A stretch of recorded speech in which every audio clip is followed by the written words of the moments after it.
नमस्कार दोस्तों, स्वागत है आप सभी का आपके अपने यूट्यूब चैनल ऑब्जेक्टिव सेंटर पर। इस वीडियो में हम लोग अर्थशास्त्र से रिलेटेड कुछ इंपॉर्टेंट क्वेश्चन देखेंगे। तो चलिए स्टार्ट करते हैं। यहाँ पर है कि अर्थशास्त्र के जनक कौन है। तो अर्थशास्त्र के जनक माने जाते हैं एडम स्मिथ। अगला कि भारत की अर्थव्यवस्था कैसी है। तो देखिए, जो भारत की अर्थव्यवस्था है वह विकासशील अर्थव्यवस्था है। अगला कि तृतीय विश्व यानी कि थर्ड वर्ल्ड शब्द प्रयुक्त होता है किसके लिए। तो देखिए, तृतीय विश्व शब्द प्रयुक्त होता है विकासशील देशों के संदर्भ में। अपना देश जो है वह विकासशील देश है। विश्व की सबसे बड़ी अर्थव्यवस्था कौन सी है। तो देखिए, विश्व की जो सबसे बड़ी अर्थव्यवस्था है वह अमेरिका का है। अगला कि विश्व की दूसरी सबसे बड़ी अर्थव्यवस्था कौन है। तो वह है चीन। ठीक, तो विश्व की सबसे बड़ी अर्थव्यवस्था अमेरिका है, दूसरी जो सबसे बड़ी अर्थव्यवस्था वह है चीन। अगला है कि सकल घरेलू उत्पाद की दृष्टि से भारतीय अर्थव्यवस्था विश्व में कौन से स्थान पर है। तो सकल घरेलू उत्पाद की दृष्टि से भारतीय अर्थव्यवस्था जो है वह विश्व में 5वें स्थान पर है। अगला है कि क्रय शक्ति समता ट्रिपल पी के आधार पर भारतीय अर्थव्यवस्था का विश्व में कौन सा स्थान है। तो ट्रिपल पी के आधार पर भारतीय अर्थव्यवस्था विश्व में स्थान है तीसरा। अगला है कि पूंजीवादी एवं समाजवादी अर्थव्यवस्था अपनाने वाला पहला देश कौन से हैं। तो देखिए, पूंजीवादी एवं समाजवादी अर्थव्यवस्था अपनाने वाले जो पहले पहले देश हैं, देखिए पूंजी अर्थव्यवस्था अपनाने वाला जो पहला देश है वह है अमेरिका, और जो समाजवादी अर्थव्यवस्था अपनाने वाला देश है वह है रूस। तो पूंजीवादी अर्थव्यवस्था पूछेगा तो पूंजीवादी अर्थव्यवस्था अपनाने वाला पहला देश अमेरिका हो जाएगा, समाजवादी अर्थव्यवस्था अपनाने वाला पहला देश रूस हो जाएगा। ठीक, अगला पूंजीवादी अर्थव्यवस्था का उद्गम स्रोत क्या है। तो देखिए, पूंजीवादी अर्थव्यवस्था का उद्गम स्रोत एडम है कि एडम स्मिथ की पुस्तक द वेल्थ ऑफ नेशंस। ठीक, तो पूंजीवादी अर्थव्यवस्था का उद्गम स्रोत क्या है। एडम स्मिथ की जो पुस्तक है द वेल्थ ऑफ नेशंस, उसी को। अगला है कि पूंजीवादी अर्थव्यवस्था की कीमत निर्धारण होती है किससे। तो देखिए, पूंजीवादी अर्थव्यवस्था की जो कीमत निर्धारण होती है वह पूर्ति और मांग के द्वारा होती है। अगला है कि रखो और निकालो नीति किसकी है। तो रखो और निकालो जो नीति है वह पूंजीवाद की है। तो पूंजीवाद की है रखो और निकालो नीति। अगला है कि समाजवादी अर्थव्यवस्था का प्रतिपादन किया था किसने। तो समाजवादी अर्थव्यवस्था का प्रतिपादन किया था जर्मन के जो दार्शनिक थे कार्ल मार्क्स, उन्होंने किया था। अगला है कि पूंजीवादी अर्थव्यवस्था पर किसका नियंत्रण होता है। तो देखिए, पूंजीवादी अर्थव्यवस्था पर निजी व्यक्तियों का नियंत्रण होता है। समाजवादी अर्थव्यवस्था पर किसका नियंत्रण होता है। तो समाजवादी अर्थव्यवस्था जो होती है उस पर सरकार का नियंत्रण होता है। भारत की अर्थव्यवस्था कैसी है। तो देखिए, भारत की जो अर्थव्यवस्था है वह मिश्रित अर्थव्यवस्था है। ठीक, और कैसी है ये भी पूछ तो कभी कभी पूछ लेता, वो है विकासशील है। ठीक, तो भारत की अर्थव्यवस्था मिश्रित है, या फिर कोई ऑप्शन आपको देखने को मिल जाए भारत की अर्थव्यवस्था जो है वह विकासशील है। अगला कि मिश्रित अर्थव्यवस्था का अर्थ क्या है। तो देखिए, मिश्रित अर्थव्यवस्था का अर्थ है कि निजी तथा सार्वजनिक क्षेत्रों का सह अस्तित्व। ठीक, मिश्रित अर्थव्यवस्था का सुझाव दिया था किसने। तो मिश्रित अर्थव्यवस्था का सुझाव जो दिया था अर्थशास्त्री जॉन मेनार्ड किन्स ने दिया था। मिश्रित अर्थव्यवस्था को अपनाने वाला विश्व का पहला देश कौन सा है। देखिए, मिश्रित अर्थव्यवस्था को अपनाने वाला विश्व का जो पहला देश है वह है फ्रांस। अगला है कि बंद अर्थव्यवस्था का अर्थ क्या है। तो देखिए, बंद अर्थव्यवस्था का जो अर्थ है वह है कि आयात और निर्यात जब दोनों बंद हो जाएं तो उसे हम लोग कहते हैं बंद अर्थव्यवस्था। यानी कि ना तो अपने देश का सामान बाहर जाता और ना ही बाहर से सामान अपने देश में आता है, तो उसे कहते हैं बंद अर्थव्यवस्था। मानव विकास सूचकांक का प्रतिपादन किसने किया। तो देखिए, मानव विकास सूचकांक का प्रतिपादन किया था 1990 ईस्वी में अर्थशास्त्री महबूब उल हक ने। ठीक, अगला कि मानव विकास रिपोर्ट जारी कौन करता है। तो मानव विकास रिपोर्ट जो जारी करता है वह संयुक्त राष्ट्र विकास कार्यक्रम यूएनडीपी ने किया था 1990 से। ठीक, ये हो गया। अगला कि मानव विकास सूचकांक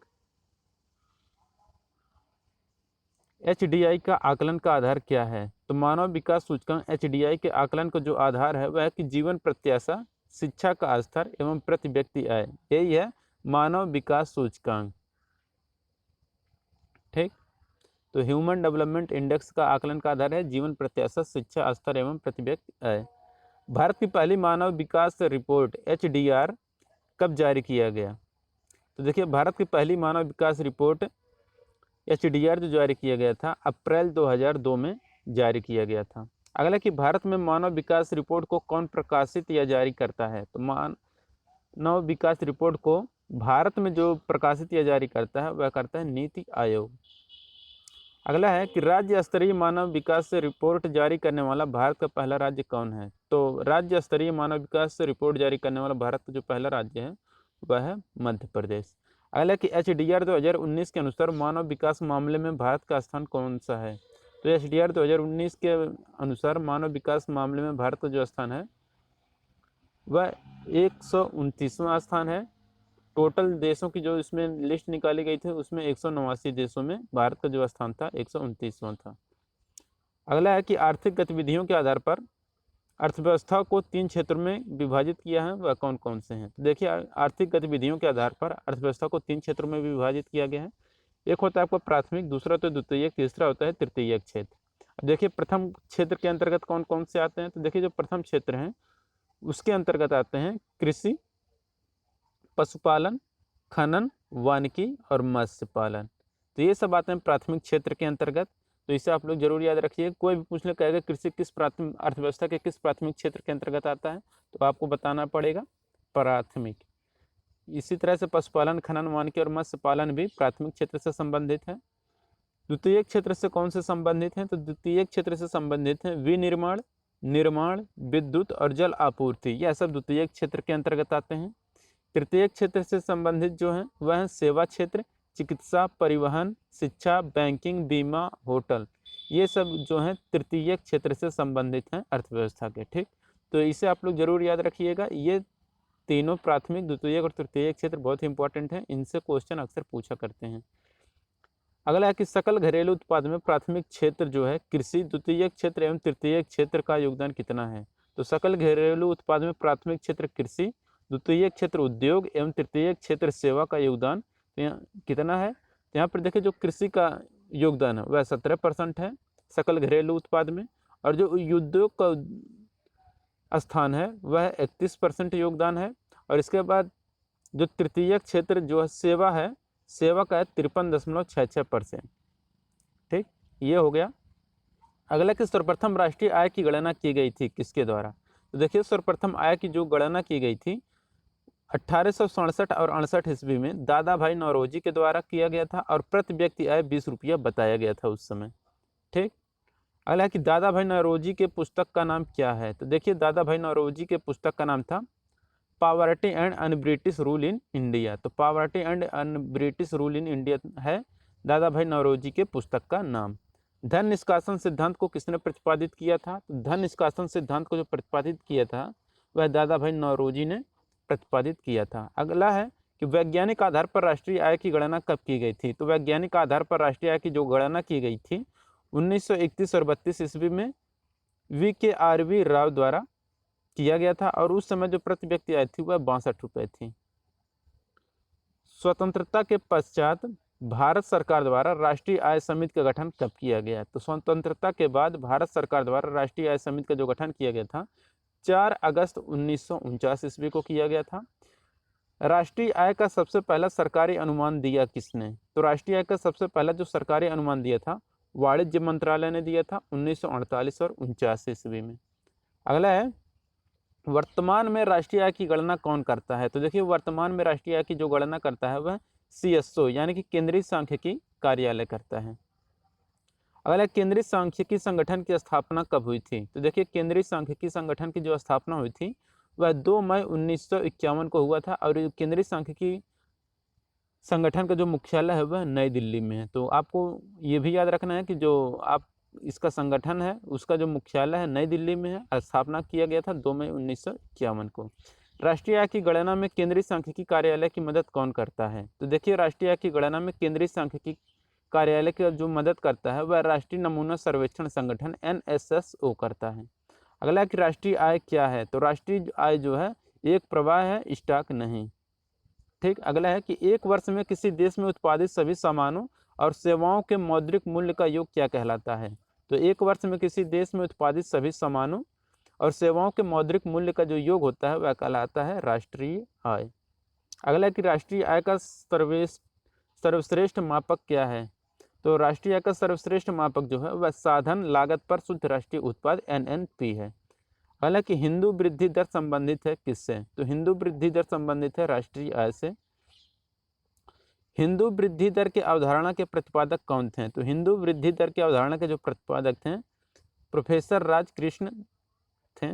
अगला कि वर्तमान में राष्ट्रीय आय की गणना का आधार क्या है? देखिए वर्तमान में राष्ट्रीय आय की गणना का जो आधार है 1718 है। अगला कि भारत की राष्ट्रीय आय में सर्वाधिक योगदान किस क्षेत्र का है? तो देखिए भारत में राष्ट्रीय आय के में जो है सर्वाधिक योगदान जिस क्षेत्र का वह तृतीयक क्षेत्र और भी सेवा क्षेत्र। तो सेवा क्षेत्र जो है तृतीयक क्षेत्र का जो है उसका योगदान राष्ट्रीय आय में सर्वाधिक है। अगला कि भारत की राष्ट्रीय आय में सबसे कम योगदान किस क्षेत्र का है? तो प्राथमिक क्षेत्र का है जो कि कृषि का है। तो ये हो गया राष्ट्रीय आय में सबसे कम योगदान कृषि का है जो कि प्राथमिक क्षेत्र का है। सबसे ज़्यादा योगदान किसका है? तो सेवा क्षेत्र का है, तृतीयक क्षेत्र का। हमने ऊपर परसेंटेज वाला भी ऊपर बता ही दिया था कितना कितना योगदान है। किसी देश की आर्थिक वृद्धि की सर्वाधिक उपयुक्त माप क्या है? तो किसी देश की आर्थिक वृद्धि की सर्वाधिक उपयुक्त माप है जो सकल घरेलू उत्पाद जीडीपी है। भारत के सकल घरेलू उत्पाद में सर्वाधिक योगदान देने वाला राज्य कौन सा है? तो भारत के सकल घरेलू उत्पाद में सर्वाधिक योगदान देने वाला जो राज्य है वह है महाराष्ट्र। राष्ट्रीय आय के संबंध में पहला श्वेत पत्र किसने जारी किया था? तो राष्ट्रीय आय के संबंध में पहला श्वेत पत्र जो जारी किया गया था CSO ने किया था 1956 ईस्वी में। अगला कि भारतीय सांख्यिकी संस्थान कहाँ पर स्थित है? तो भारतीय सांख्यिकी संस्थान कोलकाता में स्थित है। अगला किसी भी देश की आर्थिक विकास दर का सर्वश्रेष्ठ सूचक होती है। किसी भी देश की आर्थिक विकास दर का सर्वश्रेष्ठ जो सूचक होती है वह होता है प्रति व्यक्ति आय। तो प्रति व्यक्ति आय यहाँ पर हो जाएगा आपका। तो दोस्तों ये था कुछ इंपॉर्टेंट क्वेश्चन जो कि अर्थव्यवस्था से रिलेटेड थे और आपके एग्जाम के दृष्टि से बहुत ही महत्वपूर्ण थे। और भी इसके पार्ट आएंगे जिसका लिंक आपको डिस्क्रिप्शन बॉक्स में दे देंगे या फिर आप इस आई बटन पर क्लिक करके भी देख सकते हैं। वीडियो अगर अच्छा लगा हो तो वीडियो को जरूर लाइक करिए और अपने दोस्तों के साथ शेयर करिए। मिलेंगे नेक्स्ट वीडियो में। Thank you.